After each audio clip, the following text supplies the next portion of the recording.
నామమునకు ఘనత కలుగును గాక. లూకాసు వార్త 9వ అధ్యాయం 13వ వాక్యం మనం గమనించుకుంటున్నాము.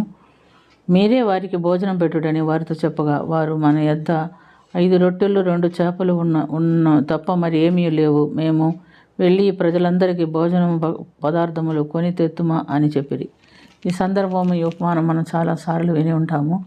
5 రొట్టెలు 2 చేపలతో యేసు ప్రభు 5,000 మందికి భోజనం పెట్టించి వారు తృప్తి పొందిన తర్వాత 12 గంబలకు ఎత్తుకున్నట్టుగా మనం గమనిస్తున్నాం.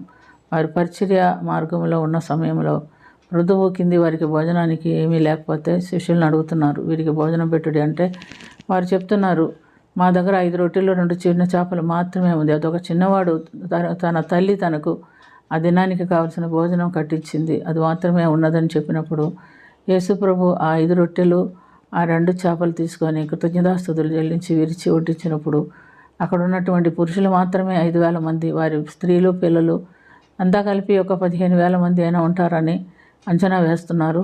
వారందరూ భుజించిన తర్వాత 12 గంబలకి మిగిలిన ఎత్తుకునేవని మనం గమనిస్తున్నాం. అలాగే మత్తయి సువార్త 15వ అధ్యాయం 32 నుంచి 39 వరకు కూడా మనం చూసినప్పుడు యేసు తన శిష్యులను పిలిచి, ఈ ప్రజలకు భోజనం పెట్టుడి, పొద్దుపోయింది, వీరు 3 దినం నుంచి మన యొద్దే ఉన్నారు, వీరు భోజనం లేకుండా పోతే మార్గ మధ్యంలో కళ్ళు తిరిగి పడిపోతారేమో అని చెప్పినప్పుడు వారు మేము ఇంతమందికి ఆ భోజనం కావాలంటే ఎంత డబ్బులు కావాలని ఆలోచన చేస్తున్నట్టుగా మనం చూస్తున్నాం.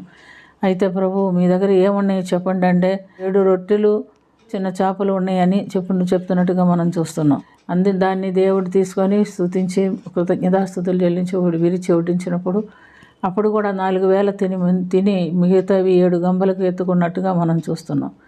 దేవుడు ఇలాంటి అద్భుత కార్యాలు చేసి వారికి భోజనం పెట్టారు. మనకైతే యేసు ప్రభు ఈ లోకంలోనికి వచ్చిన తర్వాత ఏమంటున్నాడంటే, పరలోకం నుండి దిగి వచ్చి మీకు జీవం ఇచ్చినది దేవుడు అనుగ్రహించే ఆహారం అయి ఉన్నది, దాన్ని నేను మీతో నిశ్చయంగా చెప్పుచున్నానని చెప్పాను. వెంటనే శిష్యులు, ప్రభువా మాకును ఆ ఆహారం దయచేయమని అడిగాను. అందుకు యేసు వారితో, జీవాహారం నేనే, నా యొద్దకు వచ్చేవాడు ఏమాత్రము ఆకలి కొనడు, నా యందు విశ్వాసం ఉంచేవాడు ఎన్నడూ దప్పికొనడని చెప్పాను. అట్టి జీవాహారము నేడు మనకు ఆత్మీయ జీవంగా ఇవ్వబడింది, దేవుని వాక్యం అని మనం గుర్తుంచుకోవాలి. ఎందుకంటే జీవాహారం నేనే అన్నాడు. ఆది యందున్న వాక్యమే దేవుడై ఉండేనని మనం ఎరిగి ఉన్నాము. ఆ జీవాహారం నేడు ప్రపంచం అంతటా పంచిపెట్టబడుతుంది వాక్య రూపంలో. ప్రియమైనటువంటి దేవునులారా, మనం ఎక్కడికి వెళ్ళినా, ప్రపంచంలో ఎక్కడికి వెళ్ళినా దేవుని రక్షణ సువార్త మనకు వెళ్ళటానికి వీలవుతుంది.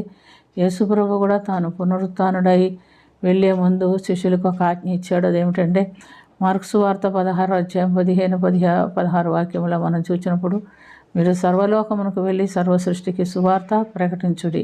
ఆ సువార్త జీవాహారం అని మనం గుర్తిస్తున్నాము.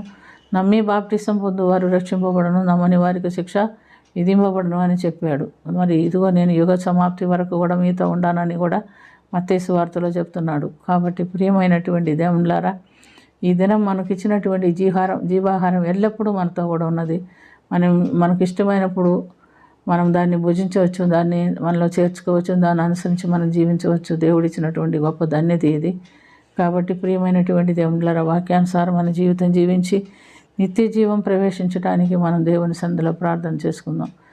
ప్రేమ కలిగిన తండ్రి, పరలోకం నుంచి దిగి వచ్చి మాకు జీవం ఇచ్చేటటువంటి నీ వాక్యమని ఆహారమును భుజించడానికి మీరు మాకు ఏర్పాటు చేసినందుకు స్తోత్రం. ఎక్కడో అంధకారంలో చీకట్లో పడి ఉన్న అన్య జనాంగమైనటువంటి మమ్మల్ని మీరు ప్రేమించి మా కొరకు ఈ లోకానికి వచ్చి మీ యొక్క వాకులు మాకు దయచేసి ప్రభు, మా కొరకు మీరు ప్రాణం పెట్టి సిలువలో మరణించి తిరిగి పునరుత్థానుడై తండ్రి కుడిపార్శ్వమున కూర్చుంటూ ఉన్న ప్రభు, మమ్మల్ని కూడా నీతో కూడా కూర్చుండబెడతానని వాగ్దానం చేసిన దేవా, నీకు వందనాలు చెల్లించుకొంచు.